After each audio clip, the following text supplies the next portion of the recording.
नमस्कार साथियों, स्वागत है आप सभी का आज के सेशन में। और आज हम एसएससी जीडी एग्जाम 2024 के लिए पिछले वर्ष में पूछे गए प्रश्नों का संग्रह आपके लिए आया है। इसमें हमने जीके तथा हिंदी के दोनों के क्वेश्चनों को मिक्स रूप में लिया है। ठीक है, आपको 20 क्वेश्चन जीके के मिलेंगे और 20 क्वेश्चन आपको हिंदी के मिलेंगे। तो आइए शुरू करते हैं आज का सेशन। पहला पार्ट आपका जीके का है, जिसमें आपको पहला क्वेश्चन है, ध्यान से देखिए। गोरीचंद में स्थित सबसे ऊंची पर्वत चोटी है, यानी कि गोरीचंद किस राज्य में स्थित सबसे ऊंची चोटी है। ठीक है, तो आपके ऑप्शन है असम, मणिपुर, अरुणाचल प्रदेश या सिक्किम। ठीक है, तो इसका आपका राइट आंसर वो है अरुणाचल प्रदेश। गोरीचंद जो पर्वत श्रृंखला है, पर्वत, वो अरुणाचल प्रदेश का सबसे ऊंचा पर्वत चोटी और ये दूसरे नंबर की सबसे ऊंची चोटी है। ठीक है, तो आइए उसको विस्तार से समझते हैं। ये सबसे पहले हम देखेंगे, जो असम की सबसे ऊंची चोटी है उसका नाम है नमचा बरवा। ठीक है, इसकी ऊंचाई है 7,756 किलोमीटर। दूसरी जो है मणिपुर की सबसे ऊंची चोटी का नाम है वो है टिम्पू चोटी, इसका और इसकी ऊंचाई है 2,994 मीटर। ठीक है, और इसका दूसरा नाम है माउंट टेम्पू भी इसे कहते हैं। अरुणाचल प्रदेश की सबसे ऊंची चोटी का नाम है उसे कांगतु कहते हैं। ठीक है, और इसकी जो ऊंचाई है वो 7,660 मीटर है। ठीक है, और या इसे इसका दूसरा नाम गंगकार पूछे भी इसका दूसरा नाम है। ठीक है, और यदि सिक्किम की यदि बात करें तो सिक्किम की सबसे ऊंची चोटी का नाम है कंचनजंगा और इसकी ऊंचाई है 8,586 मीटर। ठीक है, इसको विस्तार से यदि हम और जानना चाहते हैं, क्योंकि इस तरह से रिलेटेड क्वेश्चन आ सकते हैं गोरीचंद से संबंधित, तो इसके बारे में आपको ये भी जानकारी होनी चाहिए। ठीक, इसमें देख सबसे पहले गोरीचंद जो पर्वत है, इसकी ऊंचाई 6,858 मीटर है और यह पूर्वी हिमालय का एक हिस्सा है। और यह चोटी तवांग जिले में स्थित है और भारत चीन सीमा के पास ही स्थित है। इसके स्थानीय भाषाओं को इसे जो है स्थानीय भाषा में साओ बम्बी कहा जाता है, जिसका अर्थ है पवित्र पहाड़। इस चोटी को तवांग या आसपास के लोगों को द्वारा पवित्र माना जाता है। तो यह क्षेत्र तिब्बती बौद्ध धर्म से प्रभावित है। गोरीचंद चोटी पेशेवर पहाड़ियों के लिए एक प्रमुख आकर्षण का केंद्र है। हालांकि यह अत्यधिक कठिन ट्रैकिंग रूट्स के लिए भी यह जाना जाता है। ठीक है, और चोटी के आसपास का क्षेत्र को बर्फ से ढका रहता है और यहाँ एक संवेदनशील पर्यावरण क्षेत्र भी है तथा बायोडाइवर्सिटी भी यहाँ बहुत अधिक मात्रा में है। ठीक है, इसके साथ आपको यह भी ध्यान रखना है कि यह क्षेत्र भारत के राजनीतिक दृष्टिकोण से भी बहुत महत्वपूर्ण है और यह भारत चीन सीमा के बिल्कुल करीब में ही स्थित है। ठीक है, ये क्या है, भारत चीन सीमा के पास में स्थित है। अगला क्वेश्चन देखिए आपका है, निम्नलिखित में से किस दिन को भारतीय संविधान दिवस के रूप में माना जाता है। किस दिन को भारतीय संविधान दिवस के रूप में माना जाता है। ठीक है, 26 नवंबर को, 28 नवंबर को या 27 को या 29 को। ठीक है, तो इसमें आपका राइट आंसर है मानते हैं 26 नवंबर को। ठीक है, 26 नवंबर को संविधान दिवस के रूप में मनाया था और आपका 26 जनवरी थी, 26 जनवरी को क्या हुआ, आपका संविधान लागू हो गया था। ठीक है, 26 जनवरी को क्या था, आपका संविधान लागू हुआ था। उसे हम क्या बताते हैं, गणतंत्र दिवस के रूप में मनाते हैं। और आपके जो संविधान बनने में कितना दिन लगे थे, 2 वर्ष 11 माह 18 दिन का समय लगा था उसमें। ठीक है, नेक्स्ट क्वेश्चन बढ़ते हैं। गुजरात में स्थित सरदार पटेल प्राणी उद्यान द्वारा बनाया गया था। ठीक, गुजरात में जो सरदार पटेल प्राणी उद्यान है, किसके द्वारा बनाया गया है। ठीक है, यानी कि डैश डैश द्वारा बनाया गया। तो इसका जो आपका राइट आंसर है वो आपका नरेंद्र मोदी के द्वारा बनाया गया। ठीक है, तो प्राणी उद्यान के बारे में चर्चा करते हैं, इसको विस्तार से देखते हैं। ठीक है, इसके बारे में क्वेश्चन आ सकता है कि गुजरात का सरदार पटेल प्राणी उद्यान का जो उद्घाटन है वो 30 अक्टूबर 2020 को नरेंद्र मोदी द्वारा किया गया था और मोदी ने नर्मदा जिले के केवड़िया में सरदार पटेल प्राणी उद्यान का भी उद्घाटन किया था। ठीक है, और जिसे जंगल सफारी के नाम से भी जाना जाता है, ये भी आपको ध्यान रखना है। और जो पार्क है, पार्क को 182 मीटर जो स्टैच्यू ऑफ यूनिटी है के पास में स्थापित किया गया, यानी कि ये भी क्वेश्चन इसमें पूछा जा सकता है कि स्टैच्यू ऑफ यूनिटी की ऊंचाई कितनी है, 182 मीटर। ठीक है, नेक्स्ट क्वेश्चन, और ये क्या है, आपका स्टैच्यू ऑफ यूनिटी आपका गुजरात में ही है। ठीक है, ये भी आपको ध्यान रखना है। अगला क्वेश्चन देखिए आपका है, जो पूछा आया था वो प्रसिद्ध हस्ती लालन फकीर संगीत की किस विधा से संबंधित है। जो लालन फकीर जो है वो आपके बाउल से संबंधित है। कि राइट आंसर आपका क्या होगा, बाउल। यदि लालन फकीर की बात है, चलो इनके बारे में जानते हैं। देखिए, जो लालन फकीर थे वो प्रसिद्ध हस्ती लालन फकीर बंगाली बाउल संगीत से जुड़े थे। यह एक संत, फकीर, गीतकार, समाज सुधारक और चिंतक भी थे। लालन फकीर को बाउल परंपरा का उपदेशक माना जाता और उन्होंने बाउल सिद्धांत की शुरुआत की और करीब 2500 भक्ति गीतों की भी रचना की।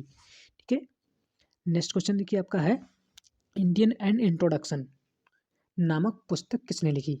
अब्दुल कलाम ने, अडवाणी ने, खुशवंत ने, जयराम ने। ठीक है, ठीक है, उसका आपका जो राइट आंसर है वो आपका है खुशवंत सिंह ने। ठीक है, इंडियन एंड इंट्रोडक्शन नामक पुस्तक किसने लिखी, खुशवंत सिंह ने लिखी। तो यदि खुशवंत सिंह का नाम है तो इनकी और भी चर्चित पुस्तकों के बारे में देख लेते हैं। देखिए, खुशवंत जो चर्चित पुस्तकें हैं उनमें लगभग 10 पुस्तकों का नाम आता है। सबसे पहले नंबर की आपकी है 10 टू पाकिस्तान, भारत का विभाजन पर आधारित है। दूसरी इनकी पुस्तक है दिल्ली ए नोबेल, दिल्ली का इतिहास और संस्कृति के बारे में उन्होंने इसमें वर्णन किया। तीसरी इनकी पुस्तक है I shall not hear the nightingale, ठीक है। स्वतंत्रता संग्राम की इसमें कहानी वर्णित है इस पुस्तक में। जो कंपनी ऑफ वुमेन, रिश्ते की जटिलता के बारे में इन्होंने इसमें वर्णन किया। 5वें नंबर की कहानी है the history of Sikhs, Sikh धर्म का इसमें इतिहास उन्होंने लिखा है। The truth love a little malice, इसमें उन्होंने अपनी आत्मकथा के बारे में वर्णन किया, ठीक है। अगला इनकी जो बुक है वो है सनसेट क्लब, प्रयोजकों का जीवन, इन्होंने इसके बारे में वर्णन किया है। ब्लैक जैस्मिन, इसमें कहानी संग्रह है इनका। Not a nice man to know, लेखों का संग्रह। और लास्ट इनकी है वो आपके है the fall of kingdom of the Punjab, Sikh साम्राज्य का पतन के बारे में उन्होंने लिखा है, ठीक है। 10 पुस्तकें इनकी, सभी क्वेश्चन को आपको अच्छी तरह से देख लेना है, नोट डाउन कर लेना है, याद कर लेना है। इनके आने की सर्वाधिक संभावना रहती है इस तरह के क्वेश्चन को, ठीक है। अगला क्वेश्चन देखिए, निम्नलिखित में से कौन सा कथन गलत है, ठीक है। कौन सा कथन गलत है, तो सभी ऑप्शनों को ध्यानपूर्वक देखना है, ठीक है। लिथियम का घनत्व उच्चतम होता है, आयोडीन का चमकदार अधातु है, कार्बन एक धातु है, और सोडियम को खुले में छोड़ दिया जाए तो उसको आग पकड़ लेता है, ठीक है। तो इसमें आपका जो राइट आंसर क्या है, देखिए ये भी राइट है, ये भी राइट है, ये भी राइट है। तो आपको इसमें गलत कथन पहनाना, तो लिथियम का घनत्व उच्चतम होता है, ये आपका गलत है, ठीक है। नेक्स्ट आपका क्वेश्चन है, देखिए नरसंहार अपराध पीड़ितों की स्मृति एवं गरिमा तथा इस अपराध की रोकथाम हेतु अंतर्राष्ट्रीय दिवस प्रतिवर्ष किस दिन मनाया जाता है, तो किस दिन मनाते हैं, तो इसका आपका जो राइट आंसर है वो आपका है 9 दिसंबर को, ठीक है। तो 9 दिसंबर को मनाते हैं नरसंहार अपराध पीड़ित स्मृति एवं गरिमा दिवस, ठीक है। जो नरसंहार, इसके बारे में जान लेते हैं तो ध्यान से। इसका जो कारण क्या था नरसंहार दिवस मनाने का, उसका कारण था कि 9 दिसंबर को ही नरसंहार सम्मेलन हुआ था, जिसमें नरसंहार कन्वेंशन भी कहा जाता है, और यह सम्मेलन 1948 में हुआ था। तो इसी सम्मेलन ने ही नरसंहार को अपराध के रूप में पहली बार सैद्धांतिक रूप दिया था, ठीक है, संहिताबद्ध किया था। अगला क्वेश्चन, भारतीय संविधान ने ऐसे नियम निर्दिष्ट करता है, भारतीय संविधान ऐसे नियम निर्दिष्ट करता है जो हमारे नैतिक राजनैतिक नेताओं द्वारा सत्ता दुरुपयोग किए जाने की रोकथाम करते हैं, और इनके कई कानून से संबंधित धारा में भी निहित है, ठीक है। तो किस धारा में कौन सा किसका उल्लंघन करते हैं, तो ये करते हैं हमारे मौलिक अधिकारों का, ठीक है। तो राइट आंसर में क्या हो, मौलिक अधिकार। इस तरह से क्वेश्चन पूछा गया है, बिल्कुल सेम टू सेम वही उठा के हमने रखा है यहाँ पे, ठीक है। इसको आपका राइट आंसर क्या है, मौलिक अधिकार इसका राइट आंसर का। तो मौलिक अधिकार के बारे में देख लेते हैं, ठीक है। हमारे जो मौलिक अधिकार हैं वो संविधान के भाग 3 में मौलिक अधिकार का उल्लेख किया है, और हमारा जो है मौलिक अधिकार की संख्या वो है 6 है, ठीक। 6 ही मौलिक अधिकार हमारे पास है। इनके सबसे पहले आपका आता है समानता का अधिकार, ये अनुच्छेद आपके 14 से लेकर 18 में इसके बारे में बताया गया है। दूसरा आपका आता है स्वतंत्रता का अधिकार, ये आपका 19 से लेकर 22 में इसका वर्णन किया गया है। अगर आपका शोषण के विरुद्ध अधिकार, इसका जो वर्णन है आपका 23 से लेकर 24 में किया गया। उसके बाद में आपका धार्मिक स्वतंत्रता का अधिकार है 25 से लेकर 28 में इसका वर्णन किया गया। अगला आपका सांस्कृतिक शिक्षा संबंधी अधिकार, इसमें 19 से लेकर 30 में इसमें बताया गया है।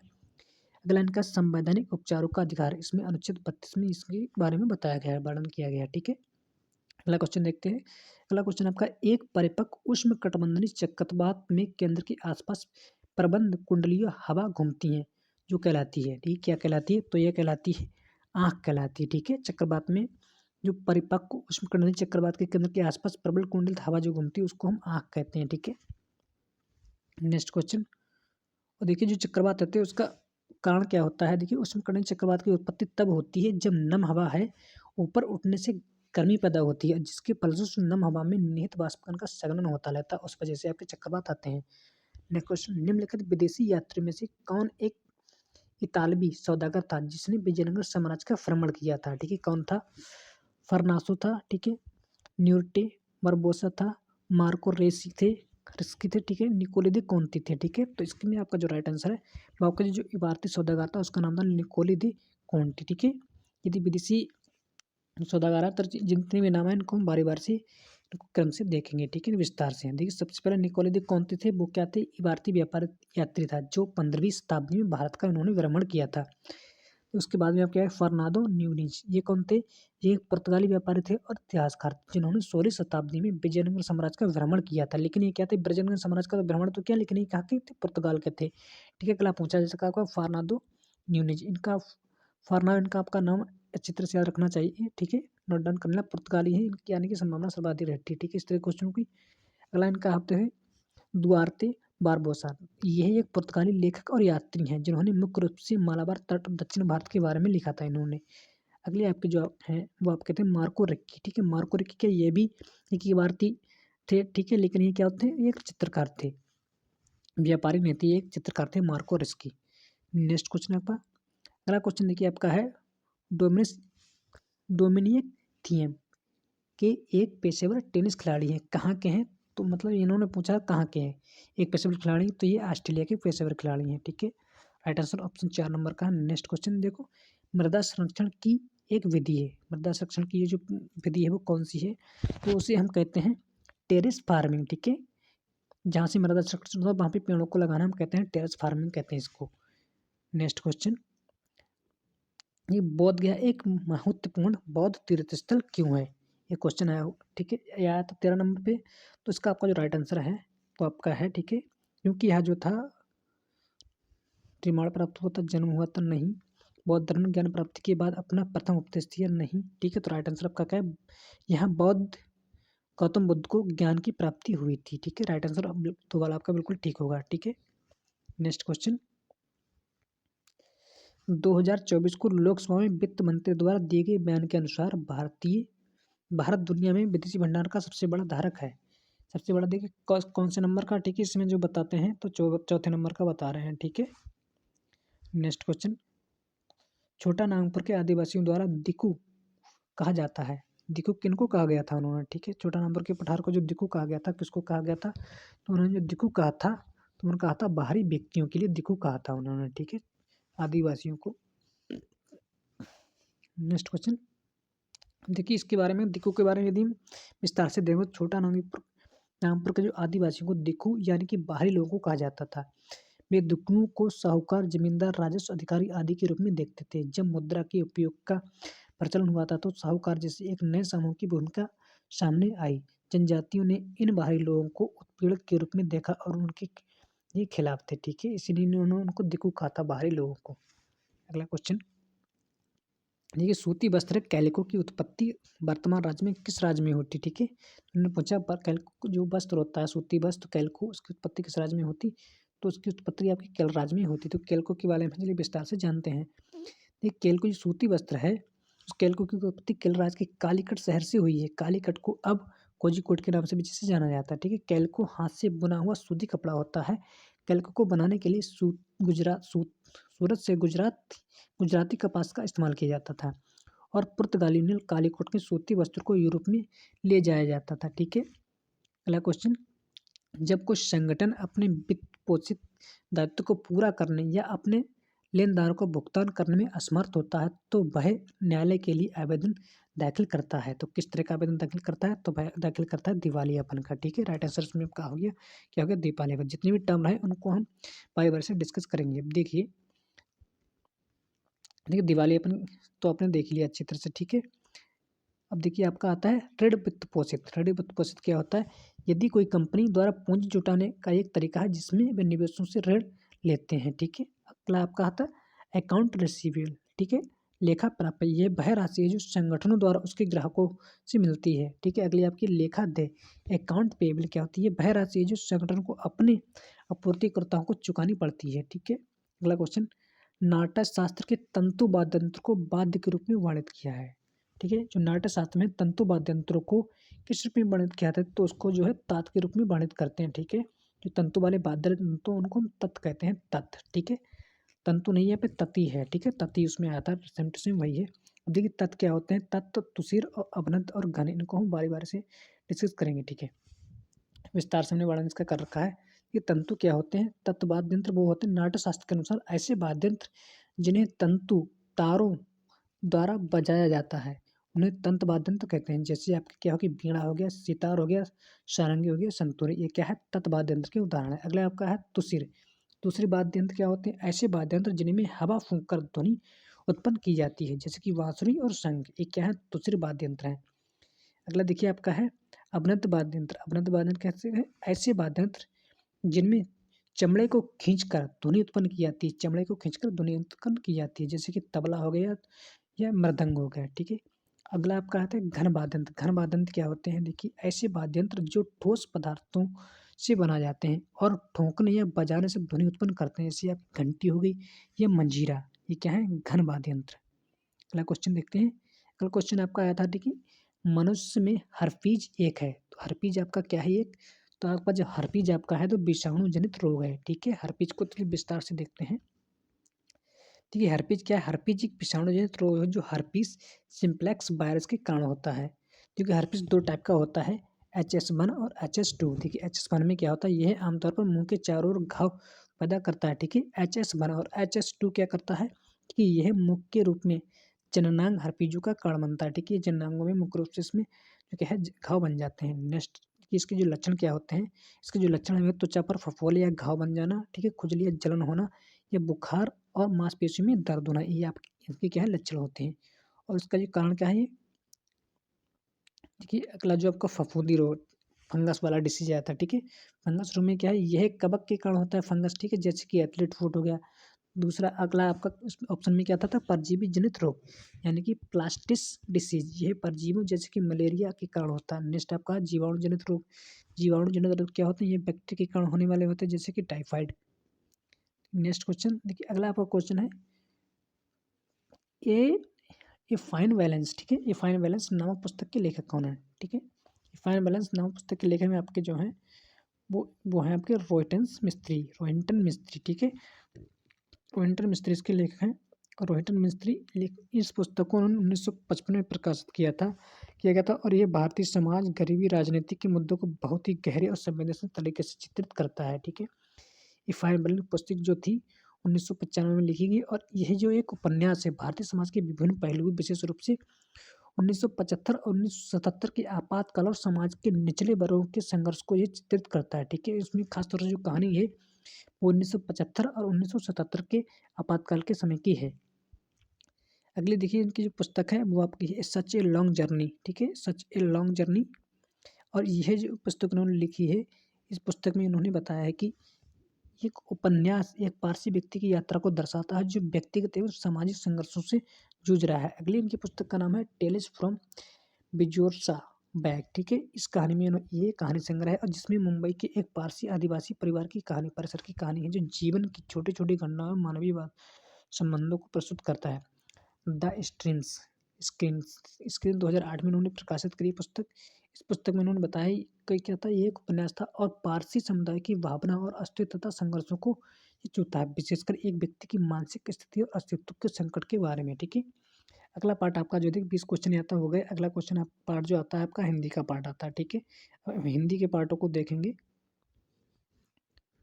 कि हिंदी के पार्ट में पहला क्वेश्चन आपका है, दिए गए शब्द में विलोम शब्द का चयन करिए। संयमी क्या विलोम शब्द पूछा गया था, ठीक है। तो संयमी का आपका जो विलोम शब्द क्या होता है, व्यभिचारी होता है, विकृत होता है, भ्रष्टाचारी होता है, दुष्चित होता है। तो इसका करेक्ट आंसर क्या है, संयमी का जो आपको व्यभिचारी होगा, ठीक है। विलोम शब्द क्या होगा, व्यभिचारी। नेक्स्ट क्वेश्चन, दिए गए रिक्त स्थान की पूर्ति के लिए सर्वाधिक उपयुक्त शब्द का चयन करें। क्या चाहिए, ठीक है। यहाँ पे क्या होना चाहिए, तुमको क्या चाहिए, गलत, तेरे को क्या चाहिए, गलत, तुम्हारे को क्या चाहिए, तो तुम्हें क्या चाहिए, राइट आंसर क्या होगा, तुम्हें क्या चाहिए, ठीक है। शब्द। नेक्स्ट क्वेश्चन आपका पूछा गया, कौन सा शब्द बादल का समानार्थी है। तो बादल का आपको समानार्थी होता है अम्बुद होता है, अवनदी होता है, अम्बु या अम्बुद, ठीक है। राइट आंसर दो वाला बिल्कुल राइट होगा इसमें, अम्बुद होता है बादल का समानार्थी। नेक्स्ट, शुद्ध बरतने वाला शब्द कौन सा है, ठीक है।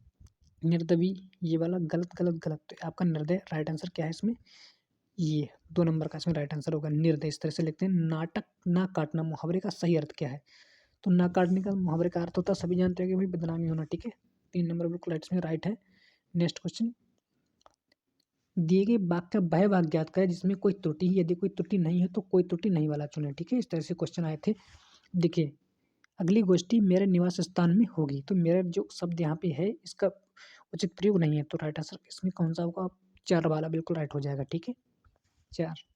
नेक्स्ट क्वेश्चन, इसमें क्या है आपको बताना है, जो रेखांकित शब्द है इसमें आपको किसी बदलाव की आवश्यकता नहीं है, इस तरह से इनको चुनना है, ठीक है। स्वतंत्रता संग्राम में हजारों देशवासियों ने अपने प्राण त्याग दिए, तो इसकी जगह पे उचित शीर्षक जो आपका होगा वो कौन सा रहना चाहिए।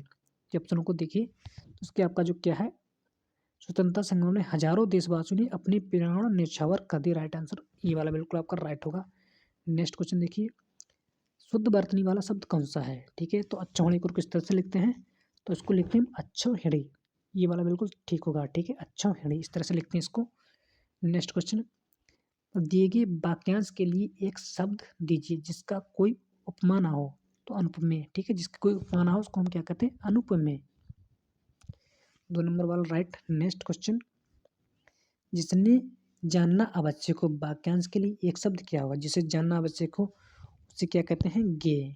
ठीक है, यानी कि दिए गए वाक्यांश को वह भाग ज्ञात करें जिसमें कोई त्रुटि है। ठीक है, यदि कोई त्रुटि नहीं है तो उसका, तो देखिए त्रुटि वाला भाग, मैंने और उसने घूमने जाना है, मैंने और उसने यही गलत है। ठीक है, मैंने और उसने शब्दों का बिल्कुल सटीक बैठता नहीं है। ठीक है, तो उसका राइट आंसर ये वाला। ठीक है, पहले वाला, दूसरे का पहला। नेक्स्ट, निम्नलिखित प्रश्न में दिए गए 4 विकल्पों में उस विकल्प का चयन करें जो मुहावरे के अर्थ को दर्शाता है। उल्टे पांव लौटना, उल्टे पांव लौटना का मतलब होता है निराश लौटना। ठीक है, तो 3 नंबर बिल्कुल इसमें राइट होगा। नेक्स्ट क्वेश्चन, दिए गए वाक्यांशों के लिए एक शब्द दीजिए जो अपनी हत्या कर लेता हो। ठीक है, जो अपने आत्महत्या कर लेता है। ठीक है, तो आत्मघाती, आत्मघाती। ठीक है, आत्मघाती कहते हैं उसे। नेक्स्ट, रिक्त स्थान की पूर्ति के लिए सर्वात से उपयुक्त शब्द का चयन करें। कोयले की आवाज़ अत्यधिक होती है। कोयल की आवाज़ अत्यधिक कैसी होती है? कोमल होती है, कर्णप्रिय, कर्कश, लचीली होती है। ठीक है, तो इसका आपका राइट आंसर है वो, कोयल की आवाज़ अत्यधिक कर्णप्रिय होती है। नेक्स्ट क्वेश्चन, कोमल नहीं कर्णप्रिय, इसमें राइट होगा, बस ऑप्शन होगा आपको। ठीक है, नेक्स्ट क्वेश्चन, गेह किसका पर्यायवाची शब्द है? आकाश का, पर्वत का, घर का या बादल का? ठीक है, तो गेह आपका जो पर्यायवाची शब्द है वो आपका होता है घर का। ठीक है, 16 से 20 तक आपके जो ऑप्शन आए थे तो उसको पैराग्राफ के हिसाब से आया था। ठीक है, 5 नंबर होते हैं, बहुत सिंपल होते हैं, केवल आपको थोड़ा सा ध्यान रखना होता है इसमें। अब देखिए पैराग्राफ क्या दिया है। शिशु को यदि हम राष्ट्र की वस्तु, व्यक्ति, वस्तु, निधि या साधन क्या उपयुक्त होगा? तो राष्ट्र की निधि के रूप में देखना चाहते हैं, तो राइट आंसर 3 नंबर बिल्कुल राइट होगा। अगला क्वेश्चन देखिए इसी प्रकार आया है। अगला आपका क्वेश्चन ये है, देखिए दूसरे नंबर का रिक्त गद्यांश में दूसरे के स्थान के सबसे उपयुक्त शब्द क्या होगा? देखिए, तो उसे एक ऐसा वातावरण प्रदान करना पड़ेगा। कैसा वातावरण? निकृष्ट, सुंदर, आदर्श या पतित। ठीक है, तो कैसा वातावरण होना चाहिए? तो वातावरण होना चाहिए शिशु के लिए आदर्श। 3 नंबर बिल्कुल राइट ऑप्शन होगा। अब देखिए अगला आपका है गद्यांश के लिए 3 के लिए। ठीक है, 3 नंबर के लिए उपयुक्त शब्द कौन सा है? जिसने निर्बाध गति से उसका बहिर्मुख, उसका उच्च, बहिर्मुक्त, चहुओर, चहुमुखी या विशेष। ठीक है, चहु और बहिर्मुक्त और। ठीक है, तो क्या हो इसमें राइट आंसर होगा चहुओर। ठीक है, चहु और बहिर्मुक्त और वातावरण में शिशु की कोमल। ठीक है, चहु और, तीसरा नंबर क्या होगा? चहु और आएगा। अगला देखिए क्वेश्चन देखते हैं। गद्यांश में 4 नंबर पर रिक्त स्थान क्या होगा? देखिए बहिर्मुक्त और कैसा होना चाहिए? असुरक्षित नहीं होना चाहिए, अस्वस्थ नहीं होना चाहिए, दमघोटू नहीं होना चाहिए, स्वास्थ्यप्रद होना चाहिए। ठीक है, बाह्य चहु और स्वास्थ्य पर वातावरण में ही शिशु को कोमल। ठीक है, यहाँ तक हो गया। नेक्स्ट क्वेश्चन, अब अगले देखिए इसमें क्या है। गद्यांश के 5वें के लिए रिक्त क्या होगा? शिशु के लिए कोमल व्यक्तित्व, सपने, विचार या भावनाएं। ठीक है, व्यक्तित्व, सपने, विचार या कोमल भावनाएं। ठीक है, कोमल के साथ भावना का बिल्कुल सही मेल बैठना है, तो कोमल भावनाएं, सुकोमल भावनाओं को आघात पहुंचाना सामाजिक अपराध है। ठीक है, तो राइट आंसर इसका आपका क्या होगा? 4 नंबर राइट होगा। इसी के साथ आपके जितने भी क्वेश्चन हैं 20 को, सभी 20 क्वेश्चन आपके जीके के और 20 क्वेश्चन आपके हिंदी के समाप्त होते हैं। यदि आपको क्लास अच्छी लगी है तो वीडियो को लाइक करें और चैनल को कर लें सब्सक्राइब। जय हिंद, जय भारत।